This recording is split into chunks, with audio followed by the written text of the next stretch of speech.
Donc là, aujourd'hui, on va voir quels gestes on va pouvoir utiliser pour pouvoir désamorcer le sujet agressif. D'accord? C'est-à-dire, je vais aller chercher le tranchant de sa main. Des soignants entraînés au combat, comme des policiers. Alors quel est le pas que j'ai fait? Je me suis toujours mis en sécurité. J'ai toujours un air naturel, mais les bras montés. D'accord? Et je vais faire le pas de l'escrimeur. Au CHU de Limoges, médecins, infirmiers, brancardiers apprennent des gestes d'autodéfense. En France, ils sont déjà 4000 à avoir suivi cette formation pour se protéger des patients violents tout en évitant de les blesser. On va venir chercher le poing et on va tirer avec notre corps et ça pourra nous libérer. On va reprendre une distance de sécurité pour pouvoir redialoguer avec le patient. C'est quelque chose de fréquent Oui, de plus en plus. La violence, ouais, de plus en plus. Tout, tout paramédicaux, même les standardistes, les secrétaires ressentent la violence de plus en plus. Soit verbale au début et après ça devient physique. Le docteur Sardin, 61 ans, est l'un des premiers médecins français formés à l'autodéfense. On va voir si je garde quand même des choses. Pour lui, il y a les gestes techniques. Un petit cisaillement sur le muscle triceps, voilà. Bon, donc on écarte, c'est instinctif, hein. Mais ce qui compte le plus, c'est l'attitude du soignant. En fait, les gens, quand ils sont très énervés, ils cherchent un souffre-douleur. Et si mentalement, déjà, si vous ne vous présentez pas comme quelqu'un qui peut être agressé, comme un faible, eh bien, les gens vont déjà se calmer. Pour les cas extrêmes, le CHU de Limoges a même breveté ce bouclier ultra résistant. Il est fait de la même matière que les gilets pare-balles. Il y a 3 feuilles de Kevlar dedans pour éviter que les couteaux ne transpercent. Donc, on va venir envelopper le patient, mettre les scratchs, et là, du coup, on peut l'utiliser après comme transport. D'accord? On y va doucement. Près de 20 000 agressions à l'hôpital en 2017, une toutes les 30 minutes. Et cette insécurité explose aussi à l'intérieur des cabinets libéraux. L'an dernier, 1000 médecins y ont été agressés. Un record. Des généralistes et des spécialistes dont l'autorité est désormais contestée par des patients qui perdent leur nerf à la première contrariété.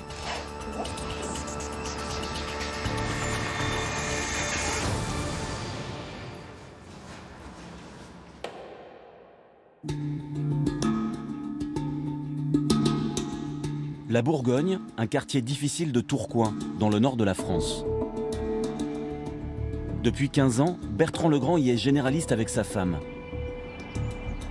D'entrée, un détail donne une idée de l'ambiance. Les vitres du cabinet sont blindées. Vous voyez là, en fait, c'est là qu'est arrivé le parpaing, en fait, juste là, et qui a touché la vitre. Heureusement qu'il était blindé. Si je ne l'avais pas fait, la vitre elle aurait explosé dans mon dos et j'aurais reçu le parpaing.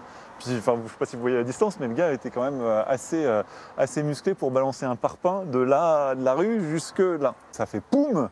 J'ai cru que c'était un coup de feu dans le quartier. Et en fait, c'était le parpaing qui était arrivé dans la vitre, quoi. On imagine que quelqu'un n'avait pas dû avoir ce qu'il fallait, comme il fallait. Je ne sais pas. Le ton est détaché. Visiblement, le docteur a le cuir épais. Il nous raconte une altercation récente. Un patient avait agressé sa secrétaire et il refusait de s'excuser. Il n'a pas voulu sortir, il était insultant, il était menaçant. Et donc du coup, j'ai dû finir par en arriver à appeler la police. Et sitôt j'avais raccroché, ouais, c'était reparti. C'était remenace. Donc là, clairement, c'était des menaces de mort. C'était des menaces sur ma propre famille, sur mes enfants, sur ma femme. Enfin, c'était vraiment lourd. C'est pas simplement un coup d'énervement, c'est pas un coup de sang, quoi. C'était quelque chose d'assez froid. Et donc du coup, c'était quelque chose de dangereux. Bertrand Legrand déposera une main courante, la routine. Avec sa femme, également médecin au cabinet, ils l'ont fait 6 fois. Quelqu'un avait tout simplement étalé des excréments sur mon capot, côté conducteur. Voilà. Ma femme a fait face à un individu qui était violent, qui l'a menacé, qui l'a touché. Il me provoquait en me demandant de venir et qu'il allait me péter la gueule. Voilà. Ça a été? Le couple de généralistes reçoit jusqu'à 90 personnes par jour. Rythme soutenu, style direct. Au suivant! Bertrand Legrand tutoie tous ses patients. Je te laisse monter sur la balance et puis tu peux t'allonger sur la table. C'est bon, le plus dur est passé. C'est bien, t'as été courageux. Suivant. Entrez. Je t'écoute, qu'est-ce qui t'arrive? Bah rien du tout, le vaccin pour la grippe. Ah. Ici, comme partout en France, c'est souvent le temps d'attente qui déclenche les tensions. Alors, depuis la rentrée, les Legrand ont revu leur organisation. Ils ont arrêté de recevoir sans rendez-vous. Les consultations sont limitées à 5 par heure, par médecin. Il faut prendre son ticket. C'est marqué sur la porte d'entrée. On met en place des tickets et avec le ticket, on a l'avantage de pouvoir prévenir le patient de l'heure à laquelle il va être pris et sur une tranche horaire. Une baisse de la violence qui est tout à fait palpable. Hein. C'est vrai que moi, ça fait maintenant depuis le retour des vacances qu'on a mis en place, j'ai eu peut-être que 3 ou 4 conflits en 1 mois et demi, donc c'est pas beaucoup pour moi, c'est très faible. Ça semble beaucoup pour nous. Oui, non, c'est pas beaucoup du tout, c'est tous les jours sinon. Donc non, là c'est beaucoup mieux. Les tickets ont-ils vraiment sonné la fin des embrouilles? À l'accueil, Malika, la secrétaire, est très vite en rupture de stock. C'est pour un ticket, c'est pas la peine, il n'y en a plus. Demain. Demain matin, 8h.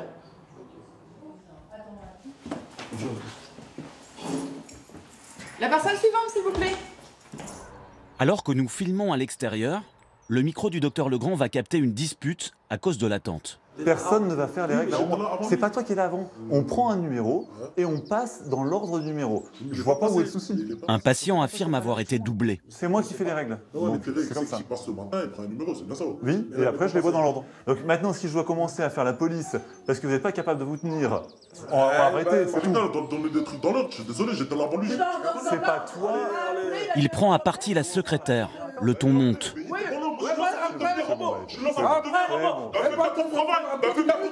Ça suffit. Vous attendez en bas et vous arrêtez d'emmerder le monde. J'aimerais bien avoir du calme. Merci.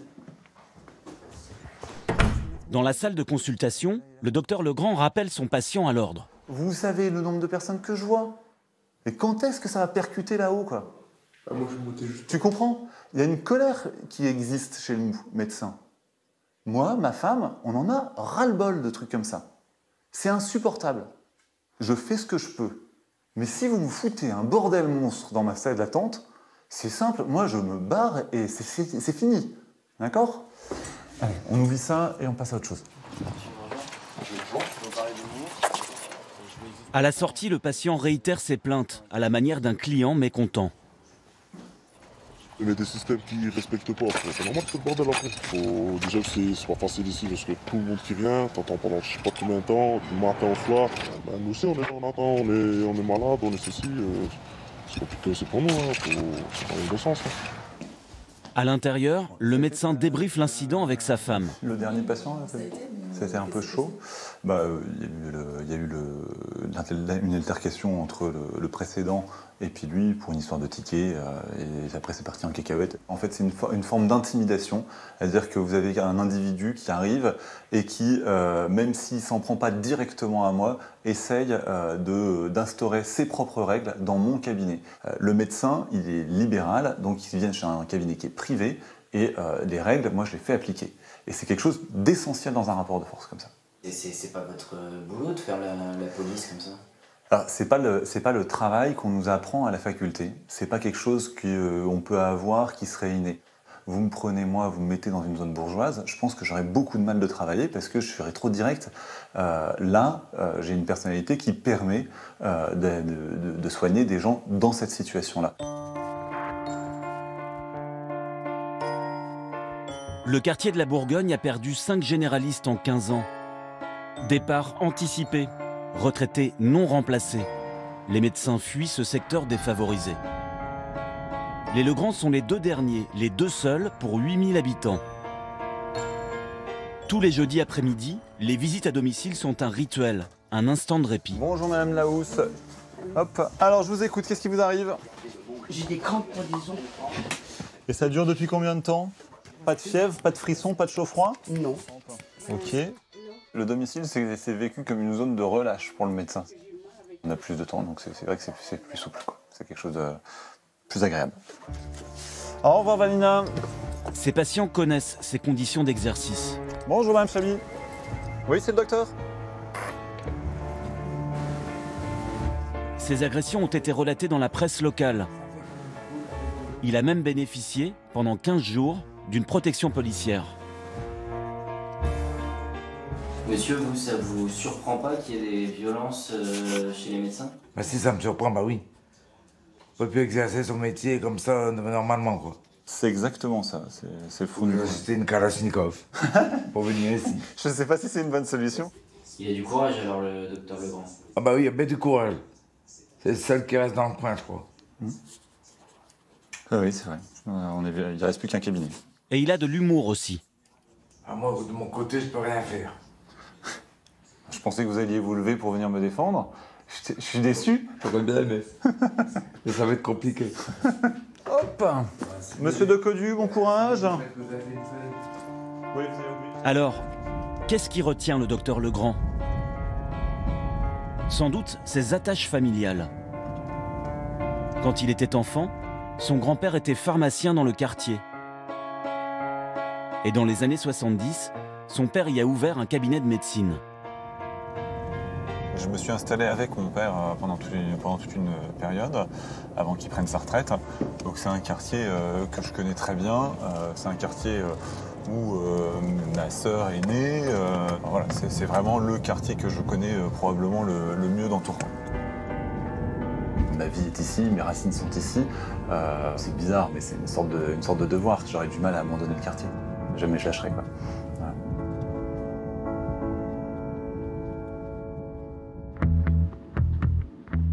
L'insécurité des médecins préoccupe de plus en plus le Conseil de l'Ordre. C'est le docteur Boissin qui est chargé de cette question. Bonjour Anne-Marie. Bonjour docteur Boissin. Il reçoit des fiches de signalement rédigées par les victimes d'agression. Le plus souvent, la colère éclate quand le médecin refuse de prescrire ce que demande son patient. Bon, là, c'est un refus d'arrêt de travail. Bah, le patient, pour se venger, est allé détruire la plaque professionnelle du cabinet. Des insultes, des menaces. Il est rentré avec perte et fracas dans son cabinet. Atteinte à ma réputation, à celle de ma famille. Harcèlement, violence armée, blessures, insultes, agression sexuelle, menaces de mort. Toute la violence de la société atterrit désormais dans les cabinets médicaux. Avec ces signalements, le docteur Boissin publie chaque année une étude sur la sécurité des médecins. Pour la première fois, le cap des 1000 agressions a été franchi. Les 3 régions qui signalent le plus d'incidents, c'est Provence-Alpes-Côte d'Azur, les Hauts-de-France et l'Île-de-France. Le département le plus touché, c'est le Nord, avec 108 agressions. Des données sans doute en deçà de la réalité. Selon le docteur Boissin, seul un médecin sur 5 déclarerait son agression. Dans quel environnement ont-elles lieu? D'après l'étude, 53% des faits se déroulent en centre-ville, 21% en banlieue et 13% en milieu rural. Les médecins concernés sont à 61% des généralistes, à 39% des spécialistes. Nous montrons au docteur Boissin l'altercation dont nous avons été témoins à Tourcoing.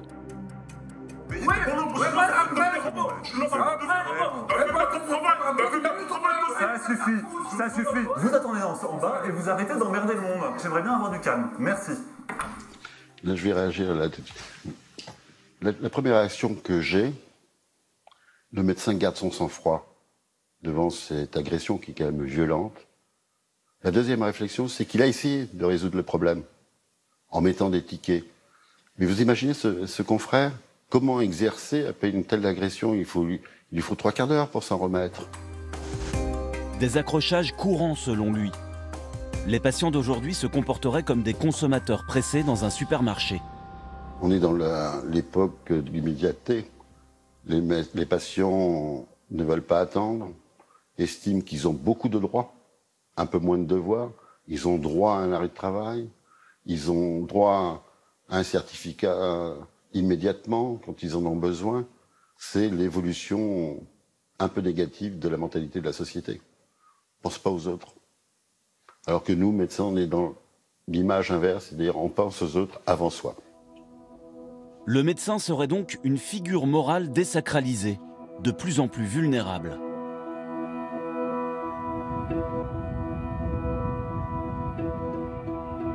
À Dunkerque, Claire-Marie est encore sous le choc de l'agression qu'elle a subie il y a 1 an. Pour surmonter son traumatisme, elle a décidé de poursuivre son patient en justice, une démarche rare. Se faire frapper comme ça n'est pas un acte anodin et de surcroît sur son lieu de travail. Donc voilà, je voulais pas que ça reste sans suite. Parce que pour moi, ça aurait été comme banaliser cet acte. À l'époque, 2 autres médecins de Dunkerque venaient d'être agressés. Elle était la 3e en 6 mois. Elle assurait un remplacement dans ce quartier tranquille du centre-ville. Le cabinet est aujourd'hui fermé. Le jour de l'agression, Claire-Marie enchaîne les consultations jusqu'à tomber sur un patient contrarié de ne pas avoir affaire à son médecin traitant. Je l'ai salué, il ne m'a pas regardé, il ne m'a pas répondu. Et là, je l'ai vu en s'asseyant jeter sa carte vitale sur le bureau. Je le salue une 2e fois en lui demandant ce qu'il amenait. Et en fait, il a attendu que je m'assieds pour me dire que j'avais des questions stupides. Et puis là, il continue en me disant mais de toute façon, je ne vous aime pas. Et puis, arrêtez d'être plus bête que vous ne l'êtes déjà. Bon. Là-dessus, j'ai repris sa carte vitale et je lui ai rendu. Je lui ai dit écoutez, je suis pas là pour me faire insulter, donc on arrête là, quoi. Et c'est en ouvrant la porte, en lui tenant la porte, qu'à son passage, il me met un coup de poing au visage. Jamais on s'imagine que quelqu'un va vous porter un coup.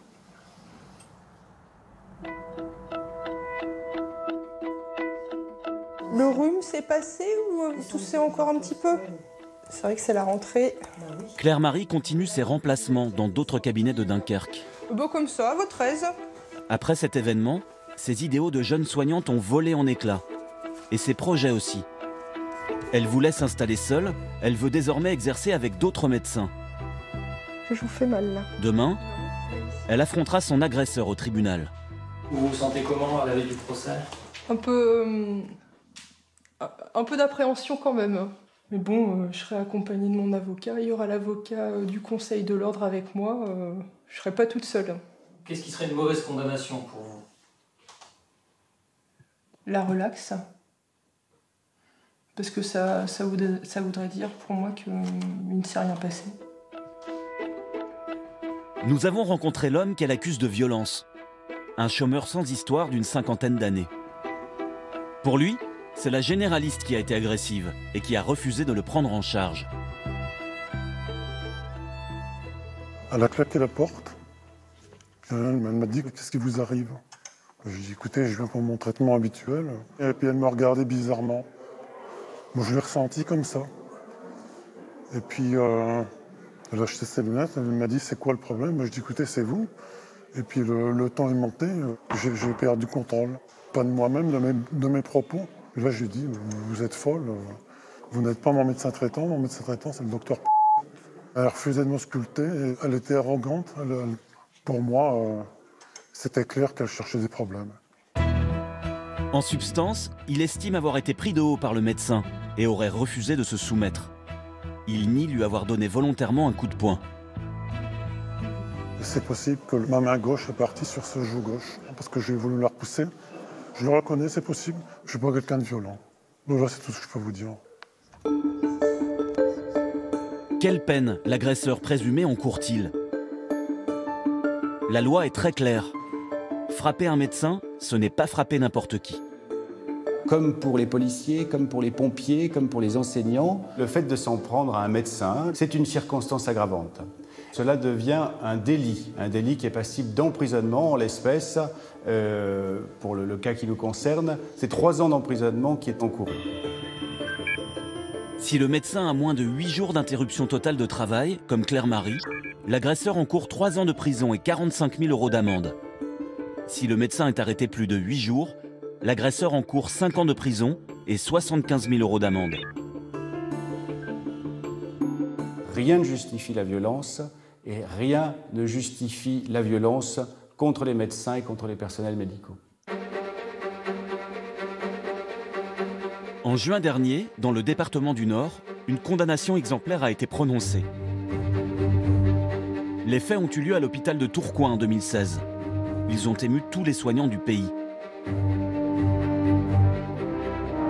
3 médecins ont été agressés aux urgences avec un degré de violence sans précédent. Nous avons récupéré des documents inédits sur cette affaire.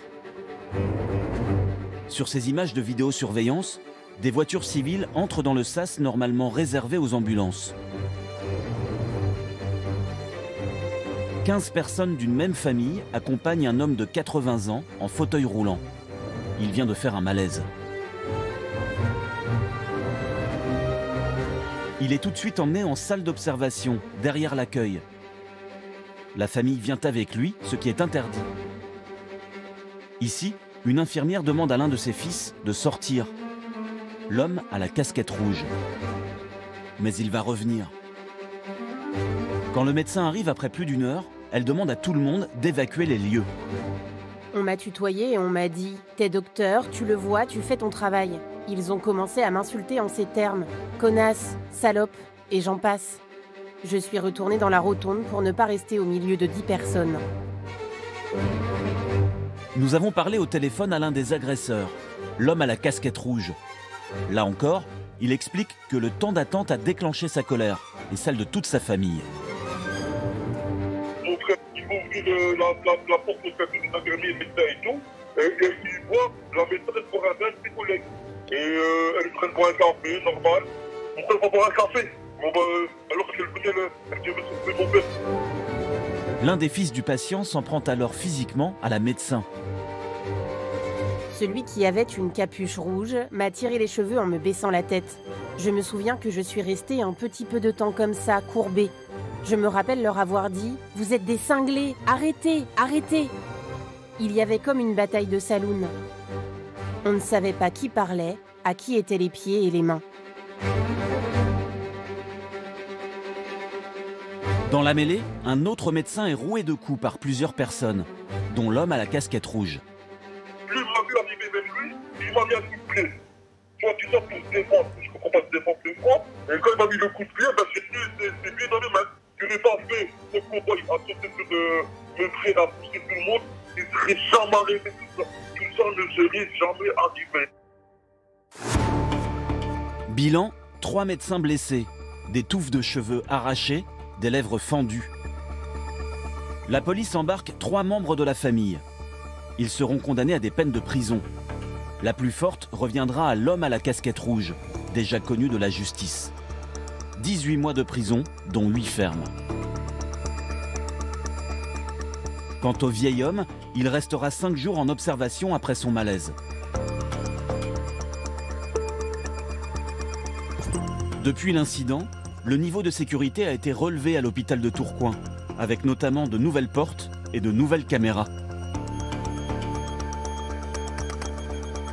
Partout en France, les hôpitaux renforcent la vidéosurveillance. Mais cela ne dissuade pas toujours les agresseurs. Été 2017, dans le hall d'accueil de l'hôpital de Gonesse, près de Paris. Ces images impressionnantes montrent une bagarre générale.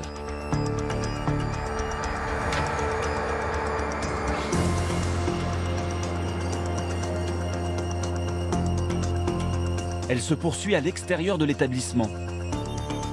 Un brancardier et une infirmière seront blessés.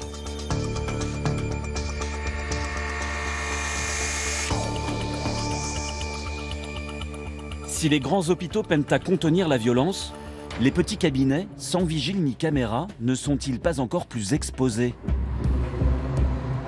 Un fait divers a marqué les esprits. À la une, en région Centre-Val de Loire, un médecin de Nogent-le-Rotrou retrouvé tué dans son cabinet médical en fin de matinée. Le praticien aurait été agressé à l'arme blanche. Le docteur Patrick Rousseau a reçu 48 coups de couteau, portés au cou et au visage. Le meurtrier présumé, l'un de ses patients, est rapidement interpellé. Pour tous les médecins français, la victime devient un symbole.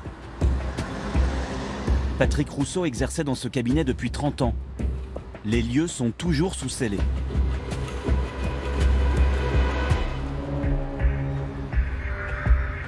Marie-Carmen Rousseau, la veuve du médecin, ne se remet toujours pas des circonstances atroces du décès de son mari.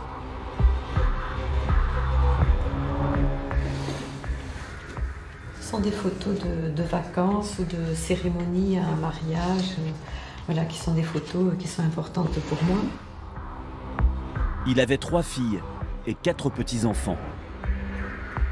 Là, celle-ci, voilà, c'est mon mari avec un des garçons, parce qu'ils aimaient bien faire un petit peu la bagarre régulièrement, surtout le dimanche matin. À 64 ans, le docteur Rousseau a été assassiné à quelques mois de la retraite. On allait fêter nos 40 ans de mariage, ouais. Donc voilà, ça c'est une étape qui est loupée. Automatiquement, c'est sûr. J'ai plus de repères, moi. Ça, c'est un peu difficile. Mais bon. Le meurtrier présumé est actuellement détenu en psychiatrie à la prison de Fresnes. Il a été déclaré irresponsable, un statut sur lequel les magistrats doivent de nouveau se prononcer. S'il est confirmé, l'homme sera interné, mais il n'y aura pas de procès. Le pire scénario pour la veuve du médecin, qui continue d'espérer une sanction.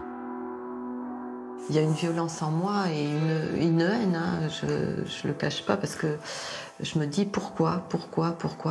Et ça, c'est des réponses qu'on n'aura peut-être jamais. 3 jours après la mort du docteur Rousseau, les habitants de Nogent-le-Rotrou ont défilé pour lui rendre hommage. Devant son cabinet, nous retrouvons 6 de ses anciens confrères.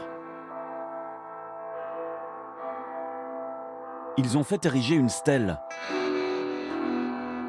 Et le square a été rebaptisé à son nom.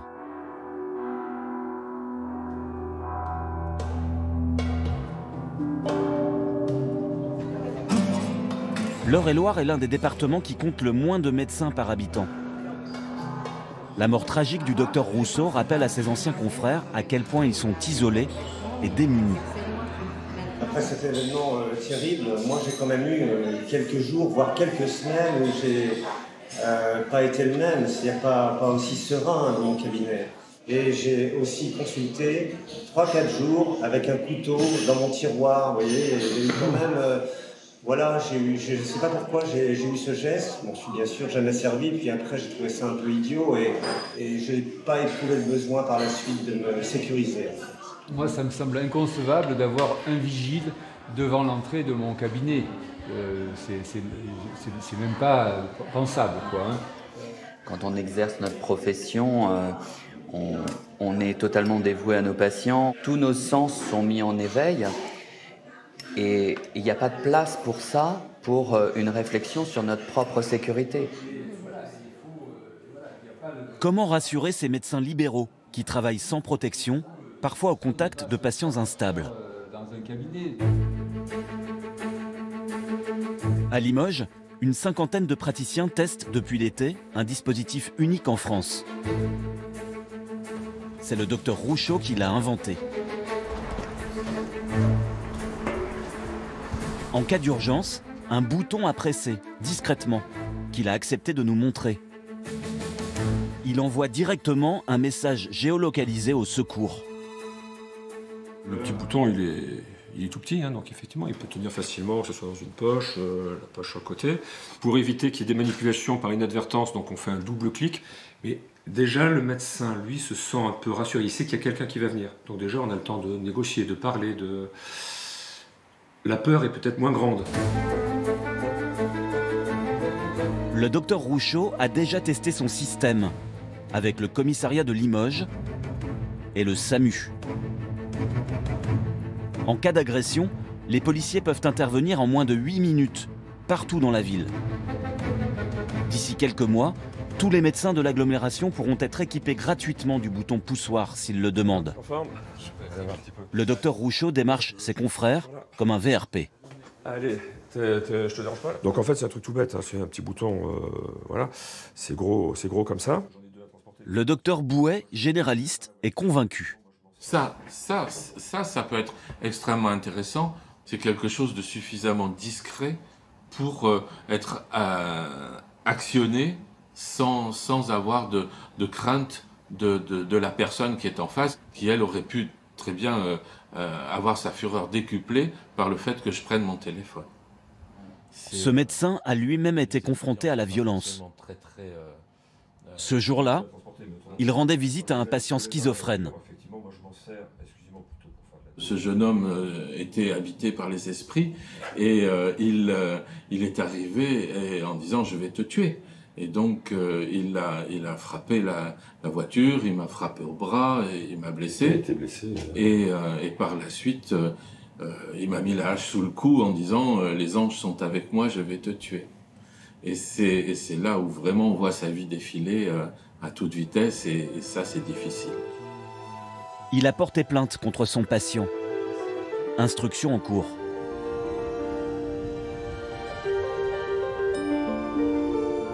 À Dunkerque, c'est aujourd'hui qu'est jugée l'agression de Claire Marie. La jeune généraliste est représentée par 2 avocats. Le sien et celui dépêché par l'ordre des médecins. L'agresseur présumé se défend tout seul. L'audience est ouverte, vous pouvez vous asseoir.